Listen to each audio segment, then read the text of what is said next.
ரசம் மிக மிக முக்கியமான ஒரு பொருள். நம்ம கிட்ட இருக்க உணவுகள்ல ஆக சிறப்பு தமிழ் உணவுகள் எதுன்னு கேட்டீங்கன்னா ரசம் தான் சொல்லுவோம். ரொம்ப அடிப்படையானது.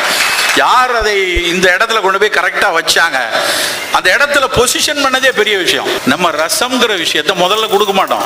உணவுக்கு நடுவில் இடையில முதல்ல இனிப்பு சாப்பிட்டுருக்கோம், தலை தித்திப்பு, அதுக்கப்புறம் நல்ல குழம்பு, காய், கீரைன்னு எல்லாம் சாப்பிட்டுருக்கோம். அதை செரிப்பதற்காக மிளகு, சீரகம், பூண்டு, இஞ்சி, எலுமிச்சை எல்லாம் போட்டு ரசம். அதுக்கப்புறம் செரிமானெல்லாம் முடிஞ்சிருச்சு.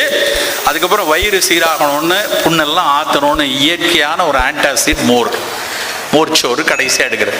இந்த ஆர்டரே காலகாலமாக செப்பரேட்டு வந்த விஷயம்தான். ரசம்ல பல சுவை இருக்கு. சுவைகளை தாண்டி அந்த மணமூட்டிகள் அப்படின்னு சொல்லக்கூடிய ஸ்பைசஸ், அதில் சேர்ற இஞ்சி, சீரகம், பூண்டு ஒவ்வொன்றும் மருத்துவ குணம் உடையது. பல மேடைகளில் திரும்ப சொல்லியிருக்கேன். சில நேரத்தில் ஏன் திரும்ப